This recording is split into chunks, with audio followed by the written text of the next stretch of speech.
Okay, so the lecture for today, which is the second last lecture of all the basic things that I've taught up till now. So our topic for today is liquidity. So the aims for today's lecture is that by the end of this lecture, you should be knowing what liquidity is by definition, how you would identify liquidity on our charts, and how you would use those liquidity to not enter a trade, but to have that as an confluence, as an added extra confluence that we're supposed to be gearing up to trade. Because liquidity is associated with, more so specifically, a higher time frame, liquidity is associated with you knowing that, okay, now this is the point where I would expect a reversal and I have to enter a trade to the opposite side, or this is the point if it grabs this liquidity or goes through this liquidity, I would trade based on that, right? So what is by default, what is a basic definition of liquidity, right? So by definition, which is just a book's definition, liquidity just refers to a degree to which your asset, such as an NQ, can be quickly bought or sold without affecting the price of the asset itself, that is NQ, right? So if we take this point before that, let's see that on a chart, when you open a chart, where do you know liquidity is going to be? And to be honest, when I first got to know about this, it was pretty strange because that's not something I was expecting. So liquidity is essentially always above highs and always below lows. So it can be above an old high, a long-term high, an intermediate term high, a short-term high. You will always have what above that? Liquidity. Below a long-term high, long-term low, a short-term low, an intermediate term low, what are you going to have? Liquidity, right? And price is going to reach up to that liquidity or down to that liquidity before it goes on the opposite side or keeps on continuing in that direction, right? So if you take our brush and I mark 2 points for you, right? Point this and point this. And if I ask you, why have I marked this and what do I expect above these levels? So what is above this high? This high right here that I've circled, what is above this high? The answer is liquidity. Okay. What is below this low? This isolated long wick low, what is this? Liquidity, and a lot of it. So essentially, we have two types of liquidity based on the structure. We have buy-side liquidity and sell-side liquidity. So refining our definition even more, what is above highs? Any sort of highs. Liquidity, right? But more so specifically, buy-side liquidity. So above highs, you have buy-side liquidity. Above lows, we have sell-side liquidity. Okay. And that's it. That's all you need to know in terms of how to identify liquidity on the chart. Above highs, you're going to have buy-side liquidity. Below lows, you're going to have sell-side liquidity. And until and unless your liquidity on a higher time frame is not tapped, you will not consider that as a confluence to enter a trade. Okay.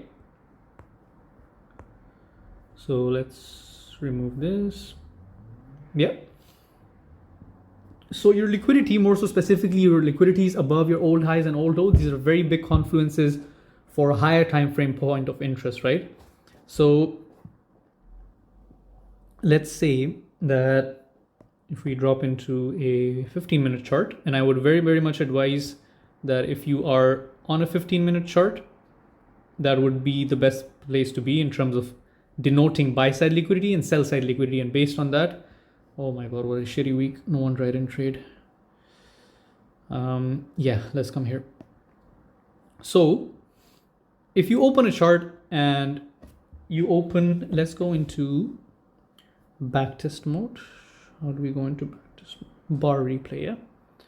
So yeah, let's come here, right? Let's come here and you've opened the chart and this is where you are, right? So let me mark two things, right? I will mark two places. What is this above? Oh, what is above highs? You will have buy-side liquidity, right?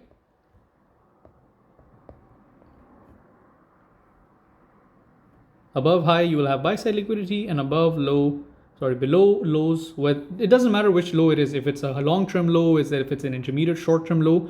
If you're someone who trades intraday based on sessions or just the daily candles, then you would ideally have a long-term high and a long-term low to denote buy-side liquidity and sell-side liquidity respectively. So you have sell side liquidity,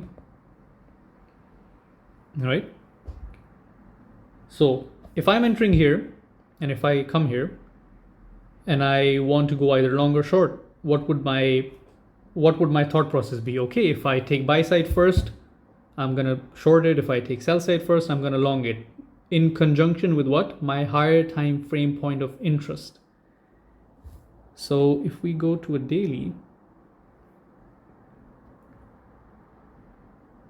or rather if we go to a 4-hourly, look at this. What do I have here on a 4-hourly? No, or actually no, we'll just stick to the 15 minutes for now. So yeah, this is just for the example's sake, right? So let's see here. What does it do?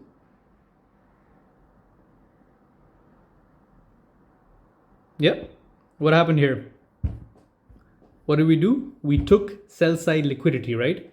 This means that sellers have completed all their orders and they've exchanged their hands with the buyers, provided that we're going to be going long, right? So it took sell side, and where did it come to? And where would it have to come to in order for you to consider the confluence to go long, right? Any sort of higher time frame point of interest, be it an order block or fair value gap. And that is something you have to be looking at. When you have a stop run like this, a raid on the sell side liquidity, you will go to your left side to any time frame and you will tell yourself, where did price come to? Which higher time frame point of interest did it come into? And where did it come into? If I mark this here and I extend this, what happened? Based on the previous lectures, what is this?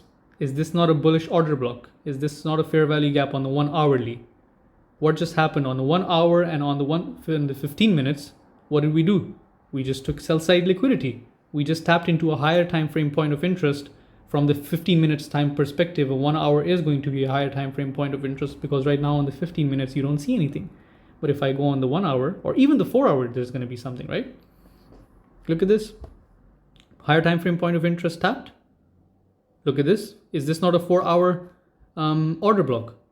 If you refine it, is it not a 1 hour order block refined plus a fair value gap? What does price do? Dip into it. But before that, what does it do? What additional confluence does it give you?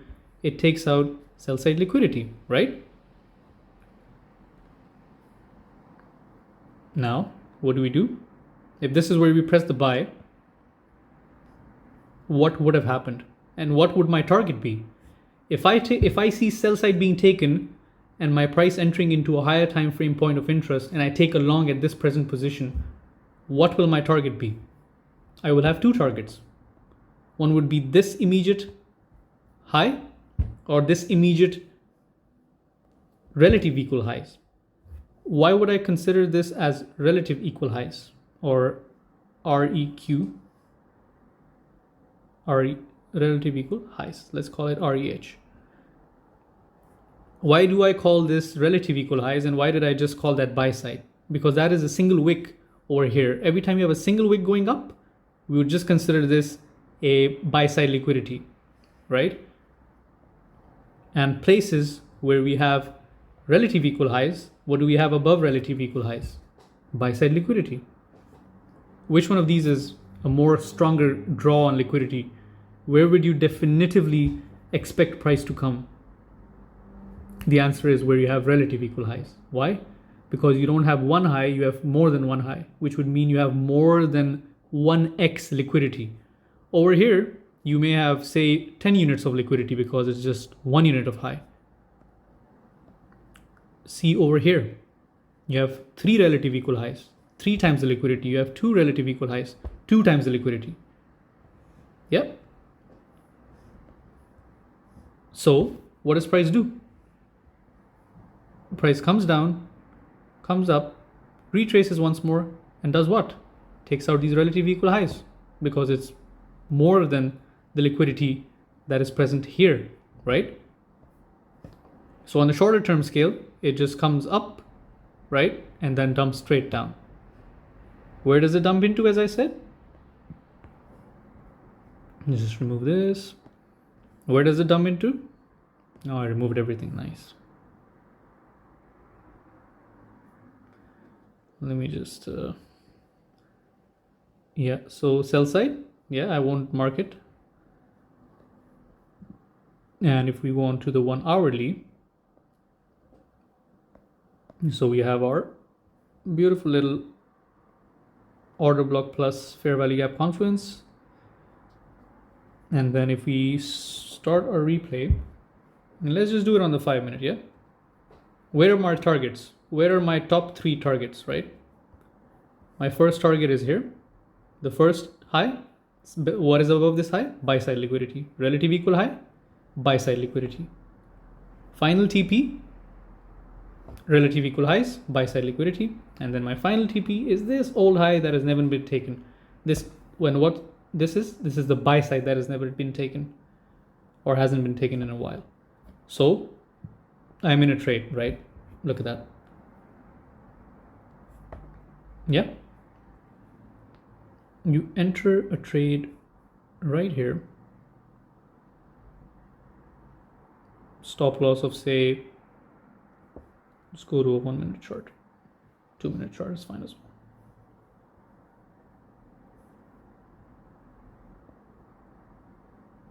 Enter a trade here. You have a stop loss of, say,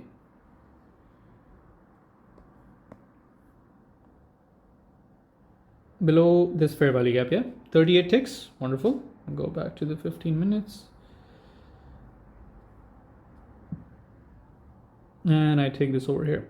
That's 1,000 ticks, yeah? Just so you know, 1,000 ticks on 2 micros is what? $1,177. And how did you just take this trade? Solely based on liquidities. Sell side liquidity ran down, taps into what? My higher time frame point of interest, which is my 1 hour order block, plus 1 hour fair value gap. And look at how, let's have a recap of the previous lecture again, yeah? The fibs that I taught, yeah? How would I know if price respects this fair value gap? And plus the lecture of the OHLC, look at that perfect dip into the 50% and then just rampages up. And that's your one trade for the whole week, to be honest. If you're on like 2 minis is like, that's 11K right there. And in how much? This is 15 minutes, yeah? And how long did you take this trade for? 2 hours and 10 minutes, yeah? That's all it takes for 11K or 1.1K. That's besides the point. So liquidity is just a very small topic, to be honest. You just need to understand what liquidity is and how it works. And just remove this. So again, just to have like a small recap, where would you find liquidities on a chart? Above old highs or relative equal highs, what do you have? Buy side liquidity, right? Below lows, what do you have over here? Below these relative equal lows, you have sell side liquidity. And what does price do every single time? Takes buy side liquidity, runs towards sell side liquidity. Takes sell side liquidity, runs towards buy side liquidity. That's all it does, okay? So just a few other things that I wanted to add on. We have something called as, let's put it here. We have something as an external liquidity, and we have something known as internal liquidity. And just how price moves from buy side liquidity to sell side liquidity, and sell side liquidity to buy side liquidity, because look at what it's just been doing, right? Relative equal lows, sell side is taken, moves up, couldn't take this buy side, retraces in and takes this buy side, right? What do you have? More buy side, which is currently not trading into because this is the highest of the high NQ has ever made, because I'm on a daily chart, right? And then what do you have over here? Sell side, What does price do? What does price do over here? Comes down, down, down, takes this sell side, takes this sell side. What does it leave up? Buy side, and even more buy side. So what does it do?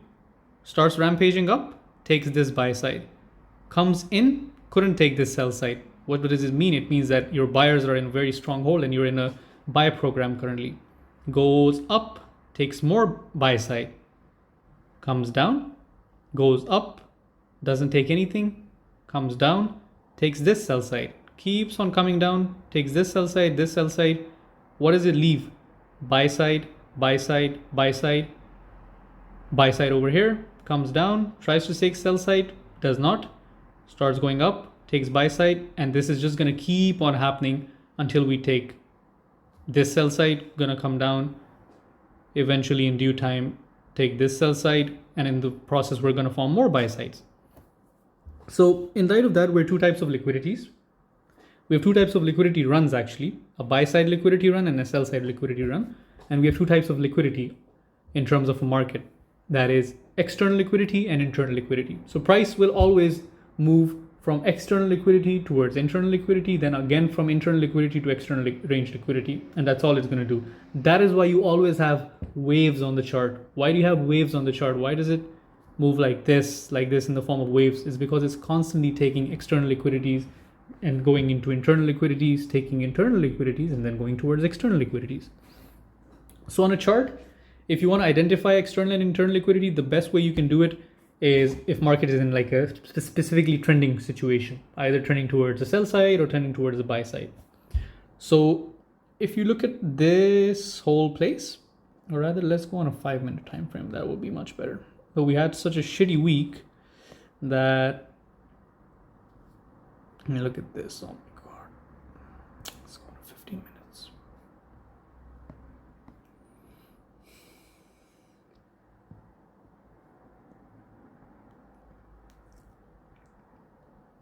Yeah.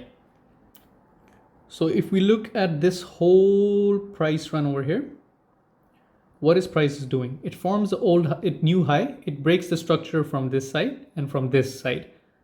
It comes down. When it comes down over here, this is your external liquidity. Anything on the top side, on this side, is going to be external liquidity, and anything on this side, inside the structure, is going to be internal liquidity. So what does price do? Drops down, goes up, takes what? Tries to take external liquidity, takes external liquidity right from here, drops down. What does it do? Takes internal liquidity, right? So what is that internal and external liquidity? Buy side liquidity, sell side liquidity.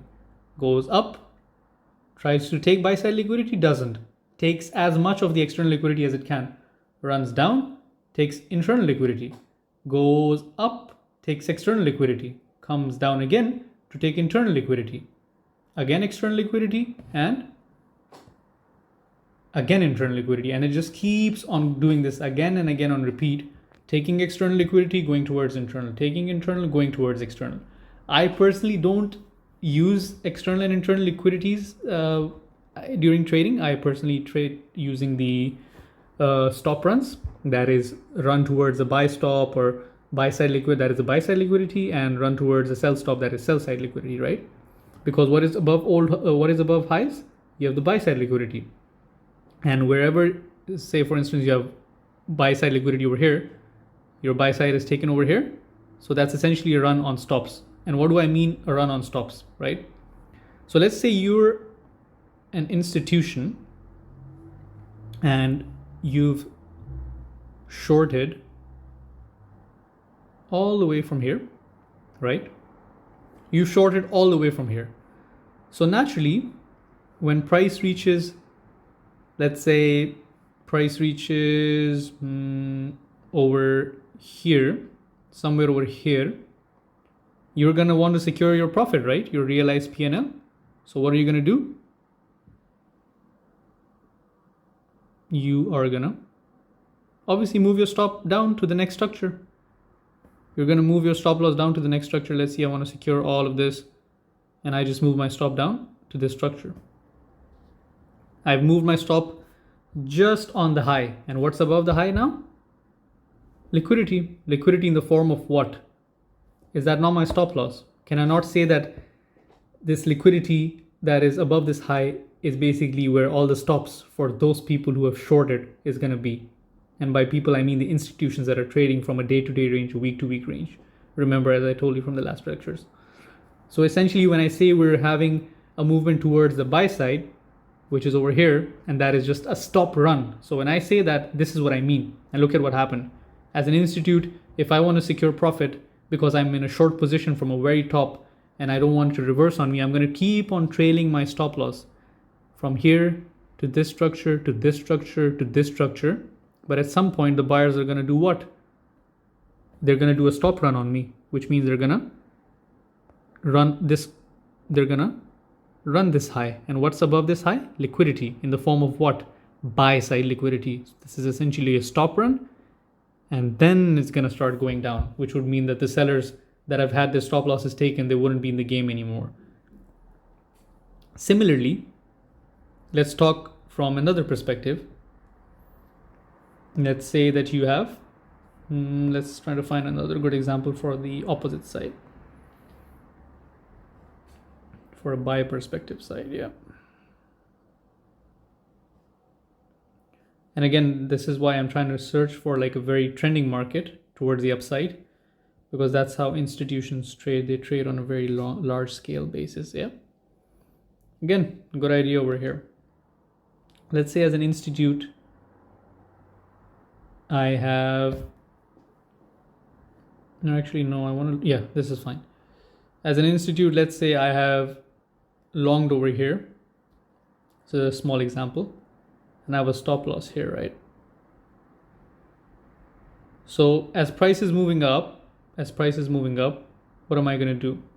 Keep on trailing my stop loss up, keep on trailing my stop loss up until I reach, say, this point. Yep. Focus on this low right here. Yep. So as an institute, when I trail my stop loss up and I look at this right here, my stop loss is right here below this low that I've marked. And what is below these low? Liquidity in the form of what? Sell side liquidity. So when I have a price run in a trending market against the trend towards a sell side run against this in a trending market upwards, what do I consider this? I consider this a stop run for those people who are trailing their stop losses. Or in simple words, I would say, okay, sell side has been taken. A small retracement has happened and it has given me an opportunity to long again. But on institution's perspective, it has just taken sell stops from this, short-term low, just so it can keep on rallying back up again. So it can obviously sometimes get confusing. So I'm not going to really get into the detail of this. I feel like however much I've spoken about it is more than enough. So just to have a short recap regarding things, just to let you know that this can be talked about in detail, but I don't think there's any problem. There's any, reason for me to do so. Just for you to know, if we come on to our daily again, right? Long story short, what do you have above old highs? Buy side liquidity. What do you have above old lows? Sell side liquidity. What do you have above relative equal lows? Right here, sell side liquidity. What do I have over relative equal highs? Buy side liquidity. Would my liquidity be more above old highs and old lows, or old relative equal highs or relative equal lows? They would be more against the latter, because that's more liquidity. There's more candles, there are more wicks standing against together to each other closely, which would mean that there's more liquidity, right? More candles, more liquidity. Just think about it in that way. If you have a run against, let's say you have this high, right? never been trading up against into, or rather, sorry, let's just take these relative equal highs, right? Never been trading up against, right? And if I have price that moves up above here, right? What does it do? It takes this buy side liquidity. So essentially a stop run on who? All the people that have shorted from here. People that have shorted from here, they're going to trail their stop loss over here, have that realized PNL, so secure their profit. And what happens? They've left over here above these relative equal highs buy side liquidity in the form of what? Stop run. You have a stop run on them. You know market is in the downward trending. You have a run above these old highs, relative equal highs, which is liquidity. They take all of their orders and they just keep on dumping down, right? And that's a very strong confluence for you that in a trending market such as over here in a downtrend, when you have buy side taken, you just know that this is a stop run and price is going to keep on coming down because all of this was just a short retracement to take this buy side, have a stop run, and just keep on coming down. So this is a very good point for you to enter your trade based on other confluences as well, obviously. But yeah, so this is a small lecture on liquidity, and that's all you need to understand. What is liquidity? How do you denote liquidity on the chart? You have your buy side liquidity and your sell side liquidity. In most instances, when your buy side liquidity is taken and it has been prices wicked into a higher time frame point of interest, which means it'll grab all of that liquidity from the high. You have matched your higher time frame point of interest confluence. You short or long based on buy side liquidity taken or sell side liquidity taken. So again, that's just, it is not a means of you for entering or pressing the button, but liquidity is being taken, sell side, buy side being taken, a stop run being made. That should be more of like a yellow light for you to gear up for a trade, right? Because after that, if you see a market structure shift, if you see price going into a higher time frame point of interest, that is a fair value gap with an order block, and that is followed by a market structure shift on a lower time frame, then you should be gearing up for a trade, either in the form of a buy program or a sell program. So that's about it. Can get confusing sometimes, but this is honestly all you need to know for liquidities. So the last lecture is going to be basically on the time, and that's going to be one of the better lectures because that's going to open a lot of eyes as it did for me. We're going to dive a bit deeper into time. Just an example for today's trades, couple of trades that I took, and I'm going to denote that examples based on today's lecture, that is liquidity. So if you see what happens, price comes back down, right? Starts going up. What is it that we have? Just bring this here. Again, what do we have above these highs? And what do we have above these highs? If we incorporate a bit of time in the sessions that I talked about, so above these highs, we have what? Buy side liquidity. Over here specifically, we have buy side liquidity for the London session, and over here we have this pink box that is all of Asia. We have the buy side for the Asia. So essentially, what does price do? Right where New York equities open, price takes out the what? The highs. And what's above the highs? Buy side liquidity for London, buy side liquidity for Asia. Price comes, takes the highs up, it takes all of this liquidity. What does it do? Oh, look at this. What's on the left side? Price takes out the highs, goes into the fair value gap right here, fills the fair value gap up completely.